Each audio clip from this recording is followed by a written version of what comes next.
Student, hope you all well. आज का जो हमारा पूरा सेशन रहेगा वो वर्क और एनर्जी पे रहेगा। साथ ही साथ हम इस पे देखेंगे कितना कोई कॉन्सेप्ट जो है हमारे एग्जाम पर्सपेक्ट से कितना इंपॉर्टेंट रहेगा। और हम बिल्कुल स्टार्ट करेंगे बेसिक से, ठीक है। जो हम लोग ने बचपन में जिस तरीके से वर्क के बारे में पढ़ा है वो सारी चीज़ें आज हम इसी सेशन में डिस्कस करने वाले हैं। तो चलो अपना सेशन स्टार्ट करते हैं। सबसे पहले हम बात करते हैं वर्क की, है ना। हमेशा हम हमारे दिमाग में एक कॉन्सेप्ट बैठा हुआ है कि वर्क का मतलब क्या है, कि भाई जितना ज्यादा किसी के पास एनर्जी होगी वो उतना ज्यादा काम कर लेगा। यही कॉन्सेप्ट लेकर हम लोग चलते आए हैं, है ना। कि मतलब एनर्जी ही वर्क को डिफाइन करता है और हमेशा से हमारे दिमाग में यही बैठा है कि जिसके पास जितनी ज्यादा एनर्जी होती है वो उतना ज्यादा काम कर सकता है। बट अगर हम साइंटिफिक टर्म में देखें तो साइंस के हिसाब से वर्क जो है बहुत डिफरेंट है। साइंस कहता है भाई अगर किसी को काम करना है, अगर किसी को काम करना है यानी वर्क डन की अगर बात करता है साइंस, तो बोलता है भाई दो चीज चाहिए मुझे, एक तो फोर्स और एक चाहिए डिस्प्लेसमेंट। क्या आपको कहीं भी दिख रहा है कि यहाँ पर जो है बात जो हो रही है वो एनर्जी की हो रही है? कहीं भी आपको ये टर्म में दिखाई दिया? नहीं। इसका मतलब एनर्जी से वर्क डिफाइन नहीं होता, किसके पास कितनी एनर्जी है उससे कभी भी वर्क डिफाइन नहीं हो सकता। फॉर एग्जाम्पल सपोज करो दो लोग हैं, ठीक है, ए और बी, और दोनों के पास अगर मैं कहूँ जो सूटकेस है उसका जो वेट है वो 70 kg, इसके पास भी जो वेट है वो कितना है, 70 kg है। और अगर मैं आपसे पूछूं भैया बताओ जरा, ये जो है ए वाला वो जो है 2 आवर्स तक इस सूटकेस 70 kg ऑफ वेट को अपने सर पे रख के जो है वो खड़ा रह पाया, और जो बी वाला है वो 3 आवर्स तक। बताओ किसने कितना ज्यादा काम किया? अगर हम देखते हैं नॉर्मली तो हम ऑब्वियस बात है जिसने जो जितने ज्यादा टाइम तक उस वेट को अपने सर पे रख पाया, तो हम तो यही सोचते हैं भाई जिसने ज्यादा रखा यानी 3 आवर्स बी वाले ने इसने ज्यादा काम किया होगा। पर साइंस नहीं कहता, साइंस कहता है भाई अगर तुम कितना भी amount of weight is a kind of force, ये बात समझ लो कि जब भी मैं वेट की बात कर रही हूँ तो मैं किसकी बात कर रही हूँ, मैं फोर्स की बात कर रही हूँ। तो वेट जो है वो एक तरीके का फोर्स ही है, mg जिसे हम कहते हैं, ठीक है ना। तो वेट कितना भी आप सर पे रख लो, लेकिन अगर आपके फोर्स ने किसी भी टाइप का डिस्प्लेसमेंट नहीं किया तो आपने जीरो वर्क डन किया है। तो सिंपली साइंस वर्क को कैसे डिफाइन करता है कि भाई साइंस कहता है भाई कोई भी फोर्स है अगर वो चाहता है कि वो कुछ काम करे तो उसको किसी भी ऑब्जेक्ट को क्या करना पड़ेगा, डिस्प्लेस करना पड़ेगा। जब तक कोई भी फोर्स किसी भी ऑब्जेक्ट को मूव ना करा ले, डिस्प्लेस ना करा ले, तब तक कोई भी टाइप का वर्क डन नहीं हो सकता। तो सेम चीज हमारा ये स्टेटमेंट भी कहता है कि एक फोर्स ही काम कर सकता है। तो पहली बात, दूसरा मतलब ये भी है कि अगर मुझे काम करना है, अगर वर्क डन चाहिए, तो इसका मतलब उस वर्क डन में फोर्स भी इन्वॉल्व होगा। लेकिन दूसरी बात जो आपको याद रखनी है वर्क के बारे में, एक तो आपने पहली कंडीशन याद रख ली कि फर्स्ट कंडीशन क्या है कि भाई मेरे पास फोर्स होना चाहिए, और फोर्स और डिस्प्लेसमेंट दोनों ही होने चाहिए। दूसरी कंडीशन यहाँ पर यह है कि in the direction of F N S.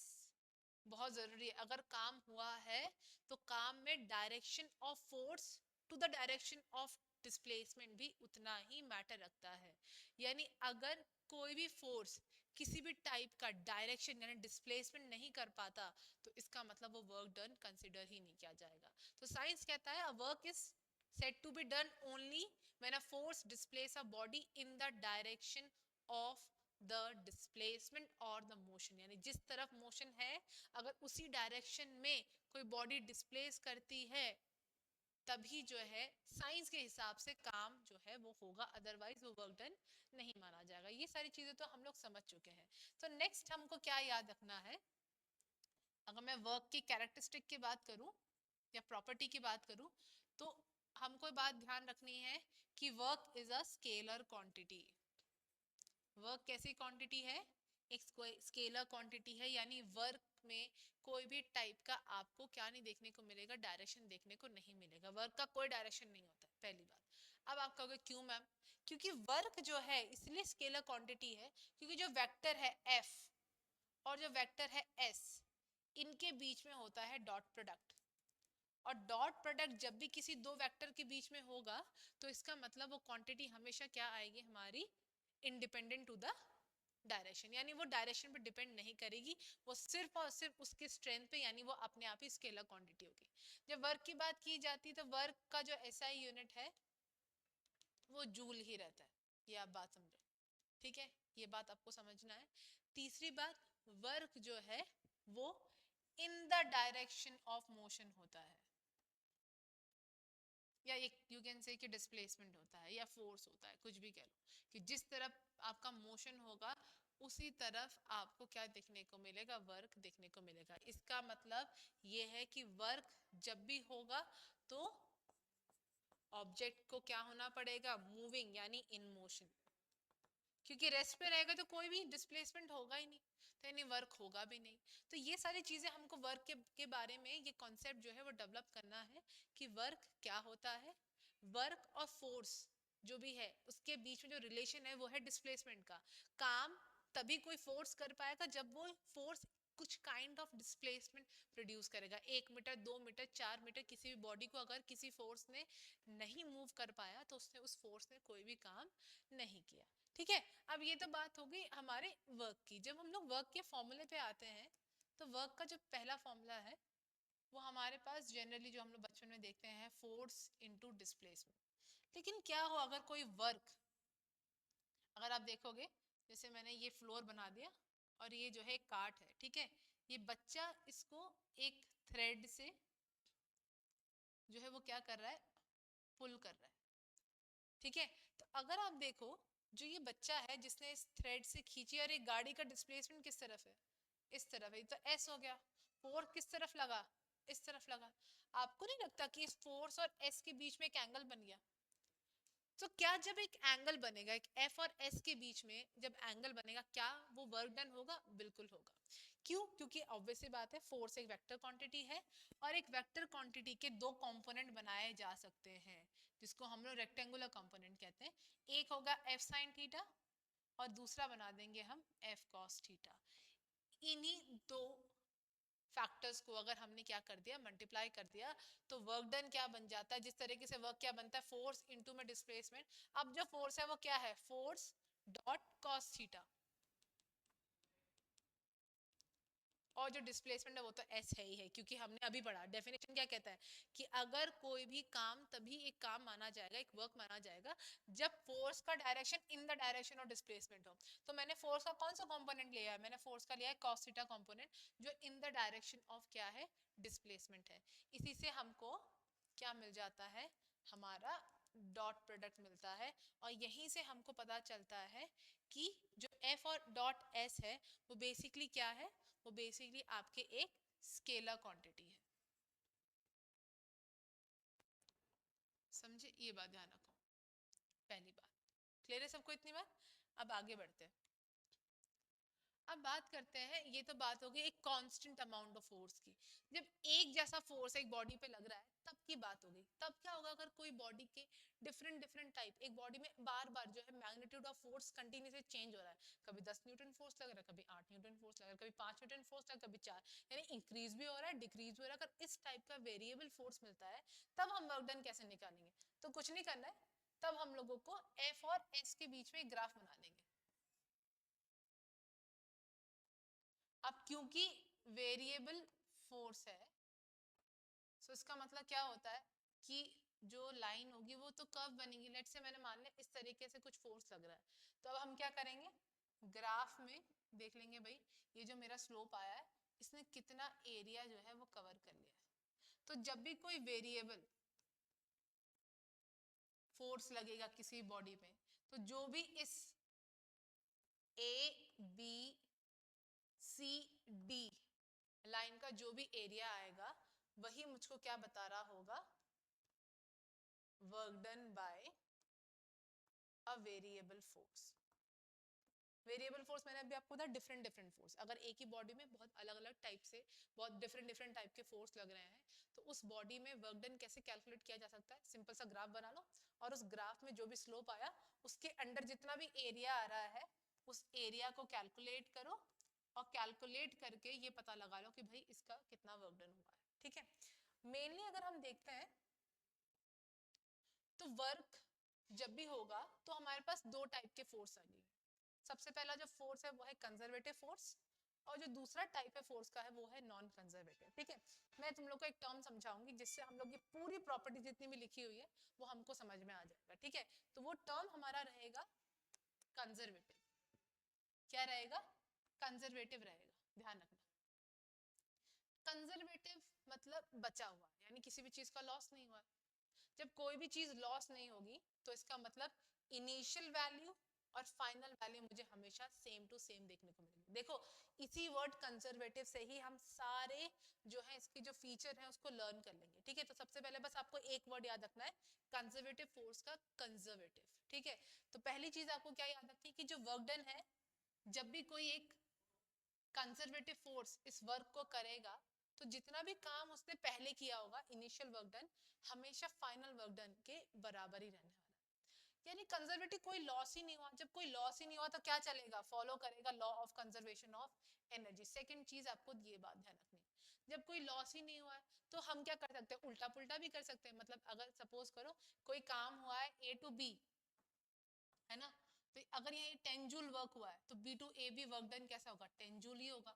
तो इसका मतलब जब भी कोई कंजर्वेटिव फोर्स कोई भी वर्क डन करता है तो उसका नेचर कैसा रहेगा? रिवर्सिबल।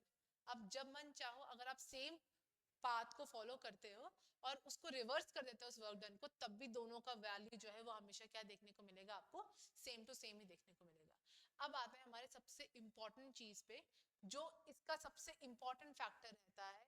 वो तभी कंजर्व कोई चीज हो सकती है जब वो किसी चीज पर डिपेंड ही ना रहे। ऑब्वियसली जब भी वर्क होगा तो कोई ना कोई सरफेस ही होगा ना। तो इसका मतलब क्या करना है हमको? जब भी हमारा कंजर्वेटिव फोर्स होगा that will be independent of the path. Path का मतलब है सरफेस। सरफेस कैसा भी हो, चाहे सरफेस रफ हो चाहे सरफेस स्मूथ हो, कैसा भी सरफेस हो, कोई फर्क नहीं पड़ता इस फोर्स को। ये फोर्स उतना ही काम करेगा जितनी इसकी कैपेसिटी है। तो इसका मतलब जो कंजर्वेटिव फोर्सेस हैं वो जब भी जिस टाइप का वर्क डन करेंगे वो हमेशा कंजर्वेशन ऑफ एनर्जी को फॉलो करेगा, तो उसकी इनिशियल और फाइनल वैल्यू हमेशा सेम हो जाएगी। अब हम ये देख लेते हैं कंजर्वेटिव फोर्सेस कौन होते हैं। यानी ऐसे जब हम इसके एग्जाम्पल याद करेंगे तो हमको इतनी बात का ध्यान रखना है कि जो भी फोर्स है वो ऐसा होगा जिसको किसी भी मीडियम का फर्क नहीं पड़ेगा। फॉर एग्जाम्पल ग्रेविटेशनल फोर्स, इसको किसी चीज का फर्क नहीं पड़ता। इसके पास बस दो ऑब्जेक्ट होना चाहिए, दो ऑब्जेक्ट के पास मास होना चाहिए, ग्रेविटेशनल फोर्स अपने आप ही लग जाएगा। ठीक है, फिर बात आती है मैग्नेटिक फोर्स। मैग्नेटिक फोर्स को भी कोई फर्क नहीं पड़ता। आपने यूज किया होगा ना मैग्नेट, है ना, कभी बचपन में किया आप लोगों ने? जैसे पेपर रख लिया, पेपर के नीचे मैग्नेट रख लिया, उसके ऊपर कॉइन रख के हम लोग उस कॉइन को मूव कराते थे। तो देखो बीच में मीडियम आया है पेपर, फिर भी वो मैग्नेट उस कॉइन को क्या कर रहा है? अट्रैक्ट ही कर रहा है, तो कोई फर्क नहीं पड़ता। यानी मैग्नेट, ग्रेविटेशन या फिर हम कैसे न्यूक्लियर, ये जो भी काम करते हैं ना, ये सारे काम जो रहते हैं वो कंजर्व रहते हैं। यानी इनकी वैल्यू कभी भी चेंज नहीं होती। वो चाहे ए पॉइंट पे जितना काम करेंगे उतना ही सेम काम वो कहाँ पे करने वाले हैं? बी पॉइंट पे भी करने वाले हैं ना। हर जगह पे उनकी जो वर्क डन की वैल्यू है वो एकदम ही सेम रहेगी। तो हमको बस इतना समझना है कि जब भी कंजर्वेटिव फोर्स काम करेगा तो वो हर जगह काम सेम टू सेम करेगा। ठीक है, नेक्स्ट मूव करते हैं अपने नॉन कंजर्वेटिव। अब हम कंजर्वेटिव समझ चुके हैं, उसका उल्टा ही क्या कहलाता है? Non conservative. जैसे कंजर्वेटिव में वो अपने पाथ के नेचर पर डिपेंड नहीं करता कि पाथ स्मूथ है, रफ है, सॉलिड मटेरियल बीच में है कि लिक्विड मटेरियल बीच में है कि गैस मटेरियल बीच में, उससे कोई फर्क नहीं पड़ता।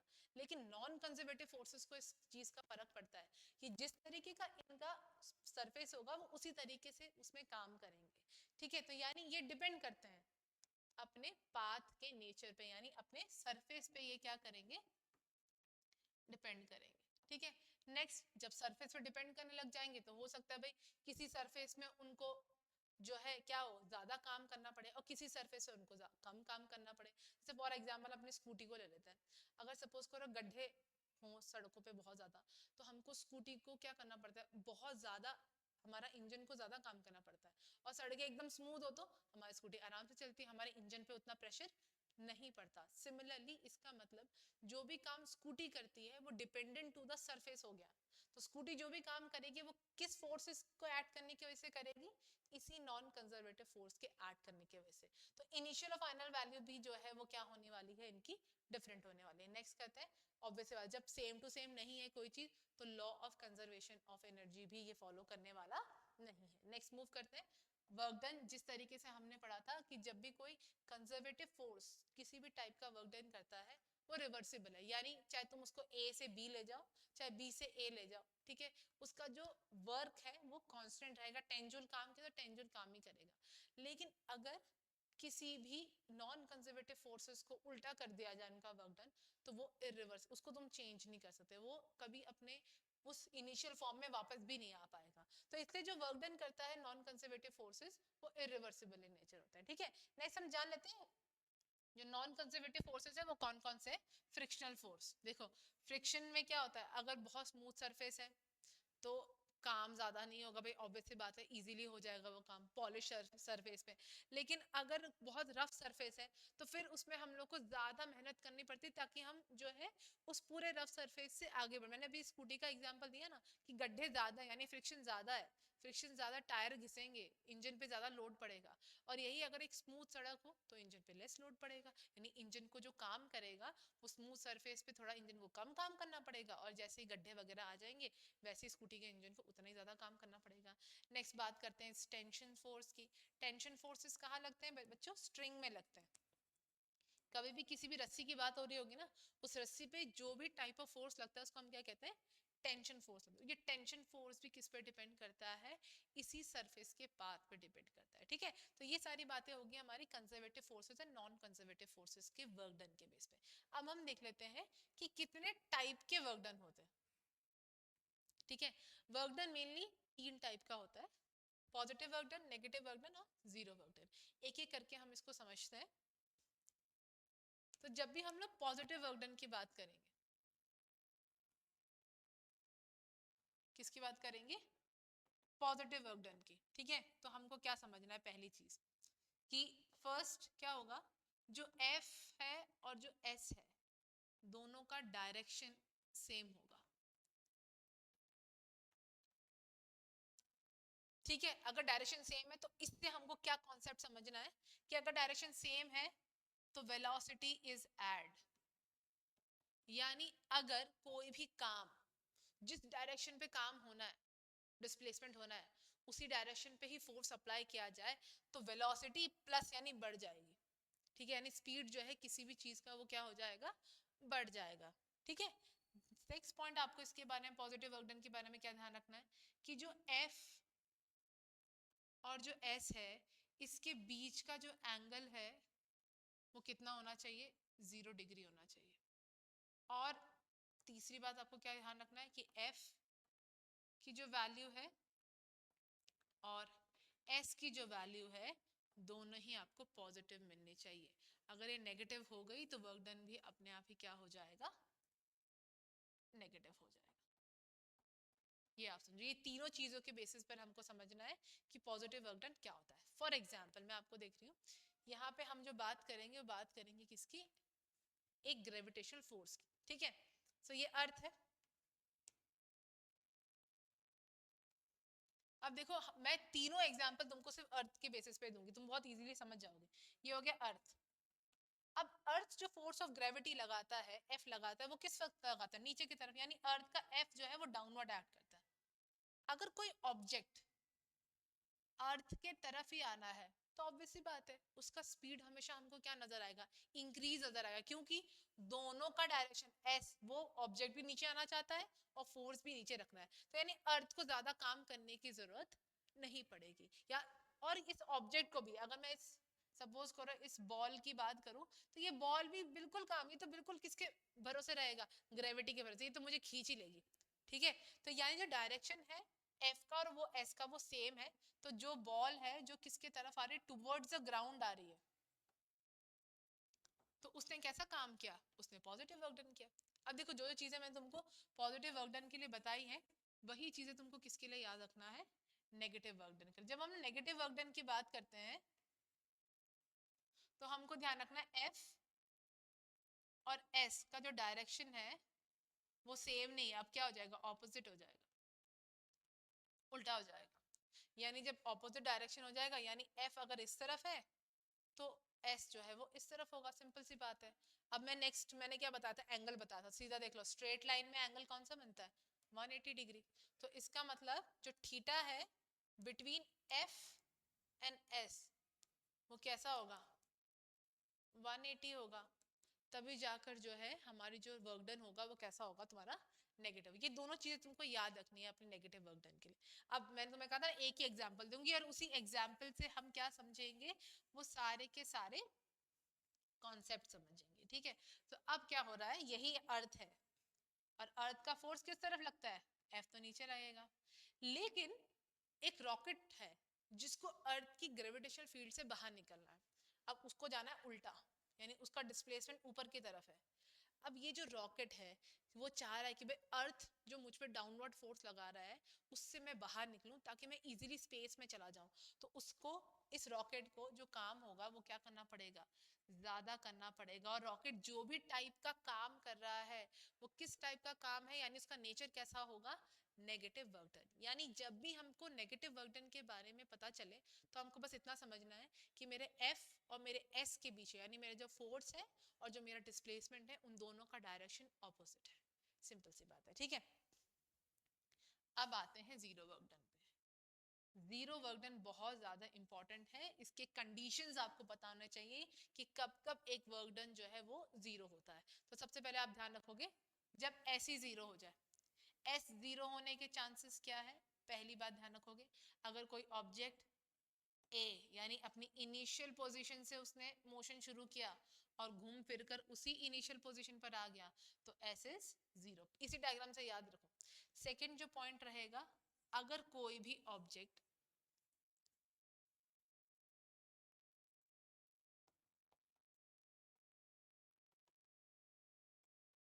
किसी दूसरे ऑब्जेक्ट के चारों तरफ घूम रहा है और जो एंगल बना वो कितना बना, 90 डिग्री का बना उनके बीच में, तो फिर इसका मतलब होगा कि वो ऑब्जेक्ट किस, कौन सा डिस्प्लेसमेंट किया इसने, जीरो डिस्प्लेसमेंट किया, ठीक है। तो हमको ये समझना है कि जो भी मेरा जीरो वर्क डन है उसके लिए या तो कोई ऑब्जेक्ट इनिशियल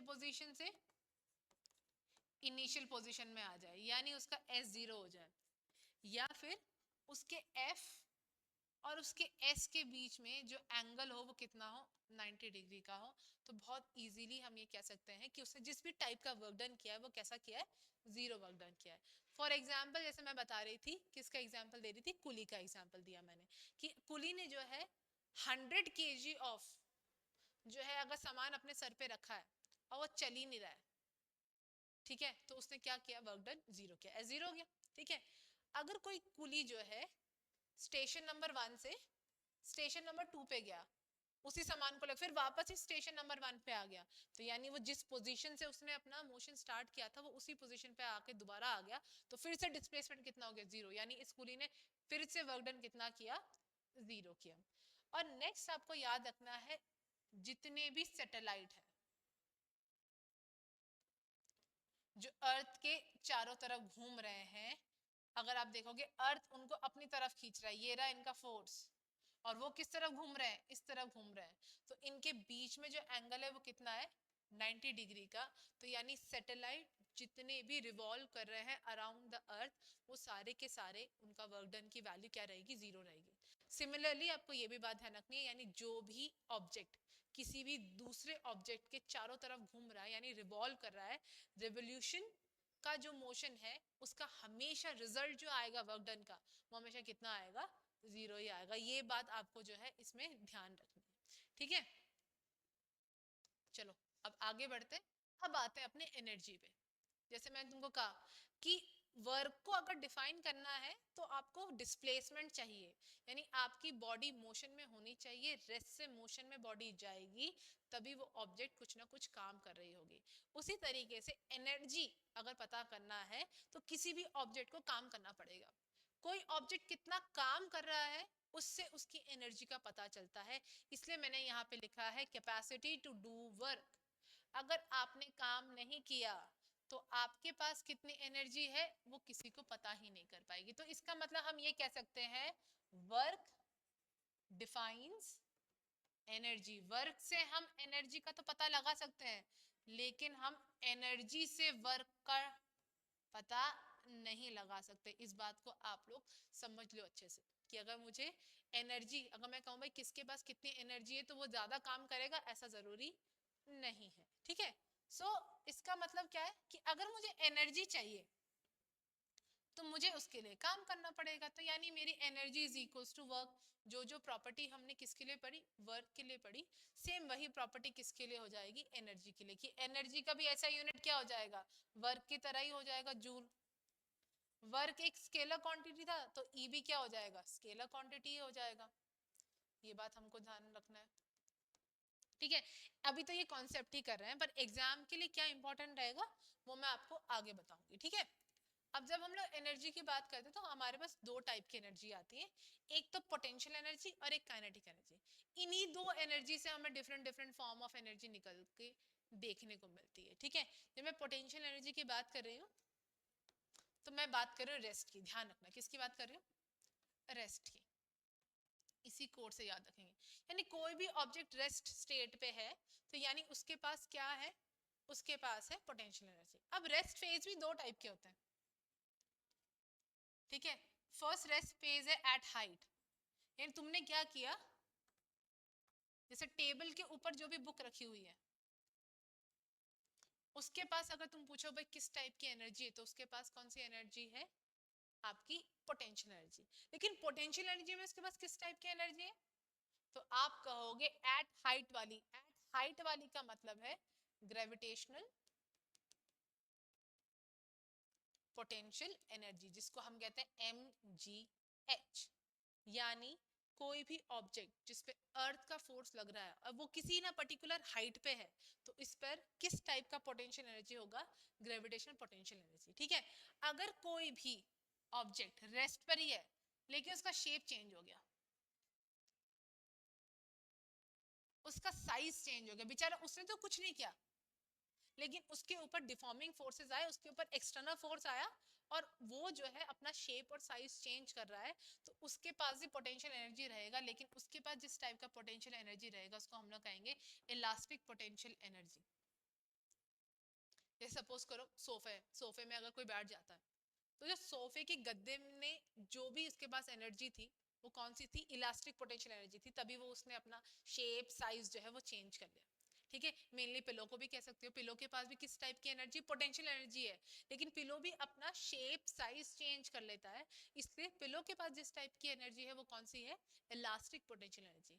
हमने किसी भी हाइट पे किसी भी चीज को रख दिया है, चाहे आपने अपने फोन को टेबल पे रखा हो, चाहे अपने बुक को टेबल पे रखा हो, चाहे एक पेन ही क्यों ना हो, उस पेन के पास जिस टाइप ऑफ पोटेंशियल एनर्जी होगी उसको हम क्या कहते हैं, ग्रेविटेशनल पोटेंशियल एनर्जी। ठीक है, अब जरा आते हैं अपने काइनेटिक एनर्जी की तरफ। काइनेटिक का मतलब ही है मोशन। जो काइनेटिक एनर्जी है वो किसी भी ऑब्जेक्ट के पास तभी आएगी जब वो ऑब्जेक्ट क्या करेगा, मूव, यानी वो मोशन में होगा। अगर वो ऑब्जेक्ट मोशन में नहीं है तो इसका मतलब उसके पास काइनेटिक एनर्जी नहीं है, उसके पास या तो ग्रेविटेशनल पोटेंशियल एनर्जी है या तो elastic potential energy. I hope आपको समझ में आ गया होगा। चलो अब इसको जरा और क्लियर कर लेते हैं अपने एग्जाम्पल्स के थ्रू। जरा देखो, पोटेंशियल एनर्जी आपको दिख रहा होगा, ग्रेविटेशनल पोटेंशियल एनर्जी, और किसकी बात हो रही है, आपकी इलास्टिक पोटेंशियल एनर्जी की बात। अगर हम लोग ग्रेविटेशनल पोटेंशियल एनर्जी को देखो, कोई भी बलून है ना, वो अगर उड़ रहा है हवा में तो वो क्यों उड़ पा रहा है, क्योंकि उसके पास ग्रेविटेशनल पोटेंशियल एनर्जी है। ठीक है, सेम चीज रोलर कोस्टर के टाइम। ठीक है, रोलर कोस्टर के टाइम हम किसी ना किसी हाइट पर है और इस एच हाइट पे होने की वजह से हम पर किस टाइप का एनर्जी प्रेजेंट है, वो है ग्रेविटेशनल पोटेंशियल एनर्जी। ठीक है, नेक्स्ट वाटरफॉल। वाटरफॉल पे जो भी वाटर स्टॉप पे है उस पे जिस भी टाइप की एनर्जी है वो कौन सी, ग्रेविटेशनल पोटेंशियल, तभी वो मूव कर पा रही है। ठीक है, नेक्स्ट इलास्टिक पोटेंशियल एनर्जी आप देखो, जो ट्रैम्पोलिन होता है जिसमें हम लोग जंप करते हैं, यानी इसके पास कौन सी एनर्जी, इलास्टिक पोटेंशियल एनर्जी। कोई रबर बैंड को हम स्ट्रेच करते हैं तो रबर बैंड क्यों स्ट्रेच हुआ, क्योंकि उसके पास भी जिस टाइप की एनर्जी है उसको हम क्या कह रहे हैं, इलास्टिक पोटेंशियल एनर्जी। और अगर हम लोग स्लिंग शॉट, ठीक है, जिसको हम गुलेल कहते हैं बेसिकली, अगर गुलेल जो है, गुलेल के जो रबड़ को अगर हमने स्ट्रेच किया है तो वो स्ट्रेच बड़े आसानी से हो गया, क्यों, क्योंकि उसके पास जिस टाइप की एनर्जी है उसको क्या कहा जाता है, इलास्टिक पोटेंशियल एनर्जी। ठीक है, सेम चीज अगर हम देखें काइनेटिक में, तो किसी ने बॉल थ्रो किया, कोई बाइसाइकिल चला रहा है, कोई कार चला रहा है, अगर कोई बास्केट है जो मूव कर रहा है, उसने अगर हमने देखा किसी बॉल को हमने ऊपर फेंका, तो वो सारी चीज जितनी भी ये टाइप ऑफ एनर्जी है वो सारी की सारी आपकी काइनेटिक पोटेंशियल एनर्जी ही होंगी। अब बात आती है हमारी कि एग्जाम के लिए तो हमने ये सारी चीजें समझ ली, ठीक है, लेकिन एक कॉन्सेप्ट है जिसको हम कहते हैं वर्क एनर्जी थ्योरम। क्या कहते हैं इसको? Work energy theorem. Work energy theorem basically मुझको क्या बता रहा है? रिलेशन बिटवीन वर्क, ध्यान रखना, एंड काइनेटिक एनर्जी। केई और वर्क के बीच में एक रिलेशन बताया है किसने? इस वर्क एनर्जी थ्योरम में। ये क्या कहता है कि अगर मुझको पता करना है कि किसी ऑब्जेक्ट ने कितना काम किया, तो मैंने तुमको बताया ना, एनर्जी से काम को ढूंढा जा सकता है, लेकिन इसी थ्योरम के यूज करके। तो हम क्या कर लेते हैं, चेंज इन काइनेटिक एनर्जी देख लेते हैं। अगर उस बॉडी ने अपनी वेलोसिटी को चेंज किया है, तो हम इजीली ये पता कर सकते हैं कि उसने कितना काम किया। ध्यान रखना कि एक वर्क एनर्जी थ्योरम ही है जो हमको रिलेशन बताता है किसके बीच में, एक काइनेटिक एनर्जी और किसके बीच में, वर्क डन के बीच में। अब एग्जाम के लिए आपको क्या याद रखना है, आप इस कॉन्सेप्ट को समझो कि work done is equal to K F minus में के आई, ठीक है। अब आपसे अगर पूछा जाए वर्क एनर्जी थ्योरम को यूज करके क्या हम टाइप ऑफ वर्क डन कर सकते हैं, बिल्कुल कर सकते हैं। पॉजिटिव वर्क डन भी पता कर सकते हैं और नेगेटिव वर्क डन भी पता कर सकते हैं। अगर पॉजिटिव वर्क डन होगा, ऑब्वियसली बात है, greater value minus by the smaller value, है ना, तो एफ को होना पड़ेगा ग्रेटर। सिंपल सी बात है, पॉजिटिव अगर मुझे इसका आंसर चाहिए तो इसका मतलब के एफ की वैल्यू क्या होनी चाहिए, ज्यादा होनी चाहिए। अगर किसी ऑब्जेक्ट ने फाइनल जो उसकी काइनेटिक एनर्जी है वो ज्यादा है, तो इसका मतलब उसने जिस भी टाइप का काम किया है वो कैसा है, आपका पॉजिटिव वर्क डन है। और यही उसने, अगर के एफ की वैल्यू मेरी छोटी हो जाती है मेरी इनिशियल वैल्यू से, तो यानी उसने जिस भी टाइप का वर्क डन किया है वो कैसा होगा, नेगेटिव होगा। इससे हम क्या समझ सकते हैं कि अगर के एफ ग्रेटर है के आई से, जैसे मैंने आपको बताया भी अभी कि पॉजिटिव वर्क डन किसी भी चीज की स्पीड को ऐड करता है। जैसे हम लोग जितना ज्यादा एक्सेलरेट करेंगे गाड़ी को, स्कूटी को, जितना ज्यादा हम एक्सेलरेट करेंगे उतना ज्यादा हमको वो गाड़ी ज्यादा आगे चलती हुई नजर आएगी, यानी वो उतना ज्यादा डिस्टेंस कवर करेगी। जितना ज्यादा उसने डिस्टेंस कवर किया उतना ज्यादा ही उसने काम किया। तो जब हमको बहुत जल्दी हो रही होती है तो हम क्या करते हैं, हम तुरंत ही अपने जो स्कूटी है उसके काइनेटिक एनर्जी को चेंज कर रहे होते हैं और जल्दी जल्दी चेंज कर रहे होते हैं। जल्दी चेंज करते तो हम जल्दी पहुंच जाते हैं। हमारा वर्क डन क्या है, हमारा वर्क डन यही नहीं भाई घर से स्कूल तक जाना, घर से ऑफिस तक जाना। अगर जल्दी पहुंचना है तो आप क्या कर सकते हो, स्कूटी के जो वेलोसिटी है उसको इंक्रीज करो। वेलोसिटी इंक्रीज करोगे तो काइनेटिक एनर्जी जो है वो पर सेकंड जो है विद या टाइम इंटरवल में क्या करती जाएगी, चेंज करती जाएगी, तो आप जल्दी पहुंच जाओगे, तो आपका वर्क डन हो गया। लेकिन अगर आपको आराम से पहुंचना है तो ऑब्वियस सी बात है आप क्या करोगे, स्पीड अगर स्लो करते जाओगे तो फिर आप धीरे धीरे करके आपका जो वर्क डन का लिमिट भी होगा वो बढ़ जाएगा। लेकिन अगर आप ये सोचो, जैसे सपोज हमने गाड़ी खूब तेज से चलाई है ना, फिर अगर हम एक्सीलेरेट डाउन करते हैं तो क्या कर रहा है, वहां पे मोशन रिटार्ड हो रहा है, यानी जो वेलोसिटी है वो कहीं ना कहीं डिक्रीज कर रही है। तो यानी जो मेरी इनिशियल वैल्यू थी मेरी वेलोसिटी की वो क्या है, ज्यादा है, और जो मेरी फाइनल वैल्यू है वेलोसिटी की वो कम है। क्योंकि काइनेटिक एनर्जी के लिए जो फॉर्मूला होता है वो क्या होता है, हाफ एम वी स्क्वायर। तो काइनेटिक एनर्जी टोटली किस पे डिपेंड करती है, वेलोसिटी ऑफ बॉडी पे डिपेंड करती है। अगर आप वेलोसिटी इंक्रीज करोगे तो काइनेटिक एनर्जी ज्यादा हो जाएगी, अगर वेलोसिटी डिक्रीज करोगे तो काइनेटिक एनर्जी कम हो जाएगी। तो वर्क एनर्जी थ्योरम यही रिलेशन हमको बता रहा है कि इस थ्योरम के हिसाब से आप काइनेटिक एनर्जी को, दो काइनेटिक एनर्जी की वैल्यू फाइंड कर लो और उसको अगर आपने सब्ट्रैक्ट कर दिया तो आपका वर्क डन आपको मिल जाएगा। अगर आप ये चेक करना चाहते हो कि वर्क डन पॉजिटिव हुआ है कि नेगेटिव हुआ है, उसके लिए फिर आपको अपने वेलोसिटी को चेंज करना पड़ेगा। वेलोसिटी चेंज होगी तो फाइनल और इनिशियल वैल्यू मिलेगी, है ना। सपोज करो कि पहले आप जिस वेलोसिटी से चल रहे थे वो 10 मीटर पर सेकंड स्क्वायर है, अब आपने बढ़ा के कितना कर दिया, 20 मीटर पर सेकंड स्क्वायर कर, सॉरी 20 मीटर पर सेकंड कर दिया, ठीक है। तो यानी इससे क्या हुआ, आपका ये V1 है और V1 चेंज होके क्या बन गया, V2 बन गया। यानी ये आपका KE1 था काइनेटिक एनर्जी इनिशियल, और ये क्या बन गया, काइनेटिक एनर्जी फाइनल। तो ये जो चेंजेस है, इन चेंजेस से हमको क्या मिल जाएगा, मेरा वर्क डन मिल जाएगा। ठीक है, इसी कॉन्सेप्ट को हम लोग याद रखेंगे अपने एग्जाम के लिए कि ये कॉन्सेप्ट हमारा कहाँ यूज हो रहा है। नेक्स्ट आपको क्या याद रखना है अपने एग्जाम के इंपॉर्टेंट फैक्ट्स इस एनर्जी पर, वो है आपका relation between kinetic energy and momentum. I hope आप सबको पता होगा मोमेंटम क्या होता है।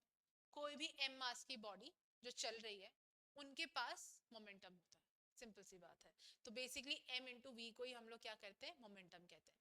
मोमेंटम हेल्प किस तरीके से करता है हमको, मोमेंटम की वजह से हम फोर्स एक्वायर करते हैं। अगर हम लोग कंटिन्यूसली मोमेंटम चेंज करते रहेंगे तो हमारे पास फोर्स आना, हम पर जो इस एक बॉडी पर जो है वो फोर्स लगना शुरू हो जाएगा। ठीक है, तो इसीलिए जब फोर्स लगेगा तो वो बॉडी फिर डिस्प्लेस करेगी, जब वो बॉडी डिस्प्लेस करेगी तो उसके पास कोई ना कोई वर्क डन होगा, जिस टाइप का वर्क डन होगा इस मोशन की वजह से, उसी को हम लोग क्या कह रहे हैं, काइनेटिक एनर्जी। सो हमको पता है जो काइनेटिक एनर्जी होती है वो क्या होती है, हाफ एम वी स्क्वायर। हम क्या करेंगे, एम से इंटू एम से डिवाइड। ठीक है, मैंने अभी आपको बताया मोमेंटम क्या होता है, एम इंटू वी। सो हम कह सकते हैं एम स्क्वायर वी स्क्वायर क्या होगा, पी स्क्वायर अपॉन में 2m। यानी काइनेटिक एनर्जी का रिलेशन किससे है, इस मोमेंटम से है। जितना ज्यादा काइनेटिक एनर्जी होगा, यानी उसी की स्क्वायर वैल्यू उसके पास किसकी होने वाली है, मोमेंटम की होने वाली। अब एग्जाम में क्या पूछा जाता है, स्लोप। आपको याद रखना जब भी काइनेटिक एनर्जी और मोमेंटम के बीच में जब भी स्लोप बनेगा तो वो जो पाथ होगा वो कैसा होगा, पैराबोलिक पाथ होगा। ये आपको इसका स्लोप याद रखना है कि स्लोप का जो शेप है वो कैसा है, पैराबोलिक इन नेचर।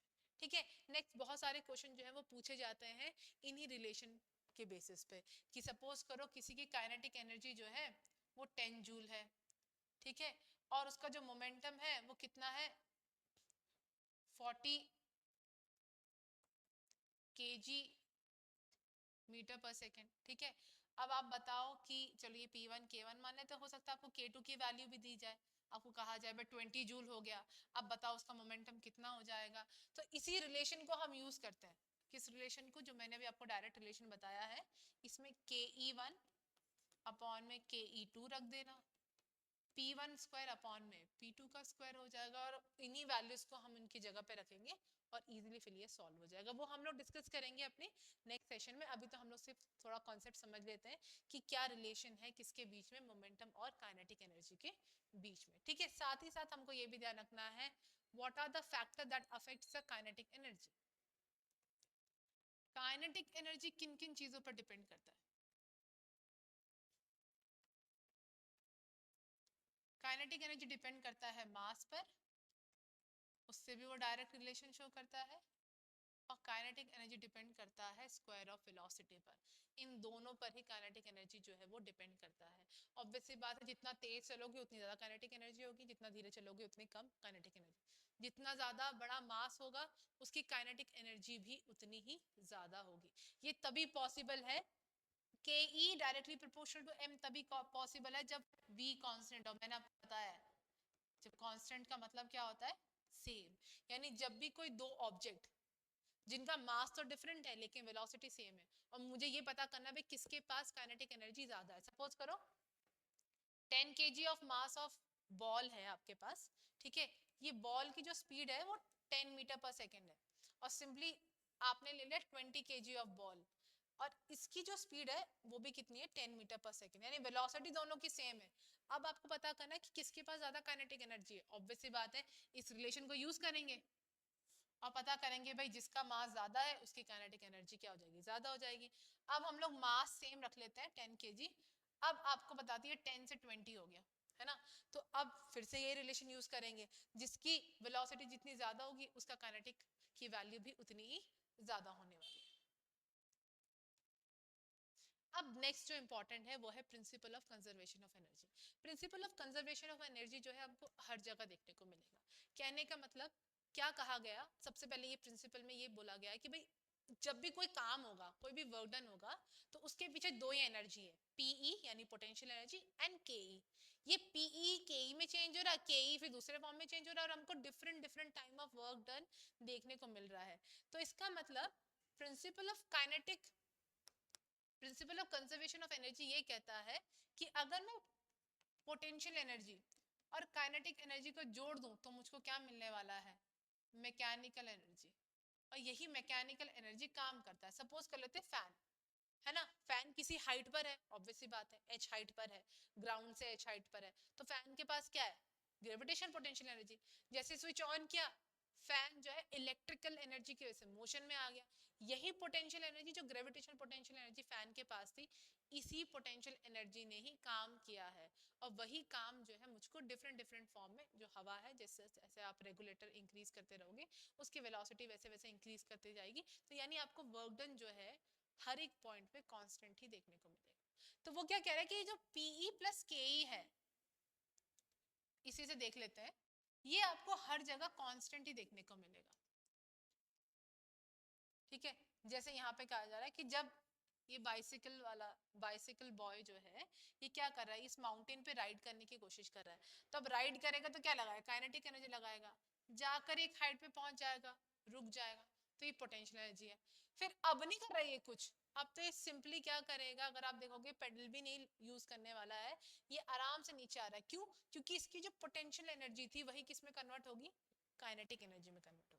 सेम यहाँ पे भी आपको ये देखने को मिलेगा कि जो पोटेंशियल एनर्जी है, जब भी हम लोग एरो को बो से टारगेट तक पहुंचाने की कोशिश करते हैं, तो हम उसको सबसे पहले स्ट्रेच करते हैं। अब स्ट्रेच कर रहे हैं तो ये जो बो है, जिसको हम लोग हिंदी में धनुष कहते हैं, ठीक है, ये क्या कर रहा है, इसके रबर बैंड ने अपना शेप और साइज चेंज किया, यानी इसके पास इलास्टिक पोटेंशियल एनर्जी है। जैसे ही छोड़ दोगे, यही इलास्टिक पोटेंशियल एनर्जी किस में हो जाएगा चेंज, काइनेटिक एनर्जी। तो यानी जितनी भी इनिशियल वर्क डन की वैल्यू है, उतनी ही फाइनल वर्क डन की वैल्यू आपको देखने को मिलेगी। इसी कॉन्सेप्ट को यूज किया गया और आइंस्टाइन ने एक रिलेशन बना लिया किसके बीच में, एनर्जी एंड मास के बीच में। आइंस्टाइन ने कहा भाई energy is equals to m into c square, where c is the velocity of light, c क्या है, velocity of लाइट है। आइंस्टाइन कहते हैं एनर्जी ऑफ मास जो है वो उसी तरीके से है जैसे एक ही सिक्के में हेड्स एंड टेल, एक सिक्के के दो पहलू है बेसिकली, आपको एक तरफ हेड देखने को मिलेगा और एक तरफ टेल देखने को मिलेगा। सिमिलरली उसी टाइप से ही हर एक मैटर जो है वो कोई ना कोई डिफरेंट टाइप की एनर्जी को कन्वर्ट ही कर रहा है। यानी सपोज करो अगर मैं बैटरी की बात करती हूँ,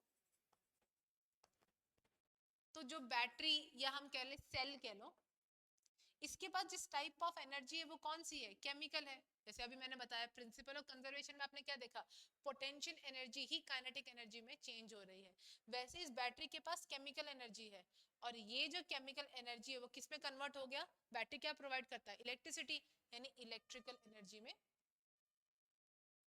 चेंज होगा। वैसे अगर हम लोग देखते हैं सोलार कुकर, सोलार कुकर ने क्या किया, सनलाइट की एनर्जी ली और उसी को हीट एनर्जी में या कोई अदर एनर्जी में जो है उसने इजीली इसको क्या कर लिया, कन्वर्ट कर लिया। यही चीजें जो है हमको मेनली याद रखना है किसके लिए, अपने एग्जाम के लिए, कि वर्क एंड एनर्जी की बेसिस में हम लोग किस किस टाइप के क्वेश्चन को देखने को मिलेगा। तो एक तो हमको वर्क एनर्जी थ्योरम याद रखना है, उसमें हम लोग को जो रिलेशन मैंने आपको बताया कि के एफ अगर ग्रेटर हुआ के आई से तो स्पीड इंक्रीज करेगी डिक्रीज करेगी, वो सारी वैल्यू याद रखनी है। साथ ही साथ आपको principle of conservation of energy याद रखना है, किस तरीके से इसी प्रिंसिपल को यूज करके ही आइंस्टाइन ने ई एम सी स्क्वायर का कॉन्सेप्ट लेके आया, जिसमें आइंस्टाइन कंटिन्यूसली कह रहे हैं एनर्जी एक फॉर्म से दूसरे फॉर्म में चेंज होती है। हर एक मैटर के पास वन फॉर्म ऑफ एनर्जी है, वो उसी को अपने डिफरेंट फॉर्म ऑफ एनर्जी में कन्वर्ट कर रहा है। आई होप आपको वर्क एंड एनर्जी से रिलेटेड जो भी कॉन्सेप्ट है वो अच्छे से आपका क्लियर हो गया होगा। नेक्स्ट सेशन में हम इससे रिलेटेड क्वेश्चंस को डिस्कस करेंगे। Thank you.